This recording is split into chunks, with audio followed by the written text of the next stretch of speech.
Sonic the Hedgehog is one of the most famous gaming mascots of all time, who's managed to maintain his relevance over the course of 30 years. Starting back with Sonic 1 in 1991 on the Sega Genesis, Sonic's been popular since the very start, and like I said, continues to be to this day. But why is that? What made Sonic so special from the start? Well, I did some research on it, and I believe that Sonic's success came from his radically different gameplay and attitude than was the norm at the time. Some of my arguments for this are Sonic's attitude and personality helped him to stand out compared to other gaming mascots of his era. His momentum-based gameplay helped to make his game feel fresh and advanced compared to the rest of the industry. And his game's controls are fluid and responsive and built around the gameplay. To elaborate on my first argument, Sonic's attitude and personality helped him to stand out compared to other gaming mascots.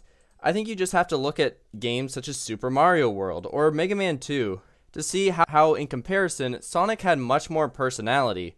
As compared to the likes of Mega Man and Mario, Sonic was much more mischievous and cocky. This could be seen in advertisements, but could also be seen in the gameplay with stuff like his idle animation sprite.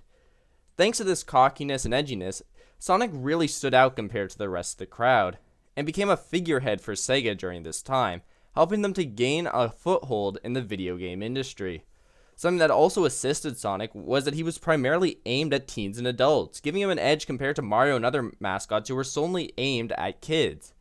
It made Sonic seem less like a toy mascot and much more like his own personalized character. My second argument is that his momentum-based gameplay helped to make him feel fresh and advanced compared to the rest of the industry.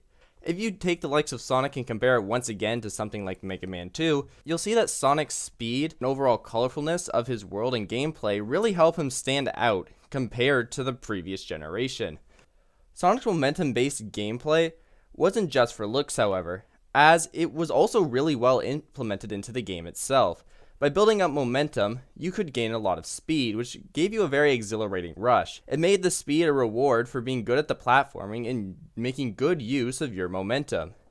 In comparison, a more modern example like Sonic 4 Episode 1, where there is considerably less momentum, shows what the wrong way to do this sort of thing is, as speed is only given to the player in spurts, to try and make the game fun when the developer says you can. In comparison, the original Sonic 1 does this a lot better, and it shows that not only was Sonic able to stand out at the time thanks to his momentum-based gameplay, but was even able to out what he would later become. For my third argument, I'm going to look at the controls of the game, as I believe they are incredibly fluid and responsive and built around the gameplay itself, which is incredibly important. In the original Sonic the Hedgehog, there's a vast amount of fluidity when it comes to how the game runs, both technically and just gameplay-wise. And thanks to the controls of the game, Sonic usually doesn't get ahead of the screen, and because of that, you'll have a breeze controlling him through the game's many zones. While there are some outliers of where this doesn't necessarily work perfectly, this would later be improved in later iterations of the Blue Blur, and even here is still really well done. Compare this to the competition at the time, such as something like Awesome Possum, in which, while the game does have the controls down, it certainly doesn't have the fluidity, and often makes you miss attached to Awesome Possum's choppiness, and can lead to many unnecessary deaths. A reverse of that is Bubsy, which has the fluidity down but certainly not the control, as Bubsy's controls were not designed around the gameplay, and because of this he's constantly going way too fast as he shoots off like a rocket, often running into enemies just off screen, which can cause much frustration for a player, which is certainly not the intended effect. Sonic's gameplay, on the other hand, as you watch it, you'll see that he often doesn't have this issue.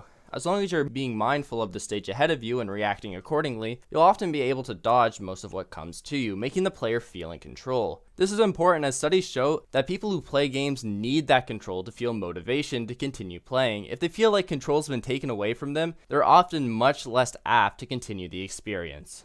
So, in conclusion, the reason why Sonic was able to gain such popularity right from the start was because of his personality that helped him stand out, his momentum-based gameplay, and last but not least, his fluid controls, which helped him stand out compared to the rest of the industry. Thank you very much for watching.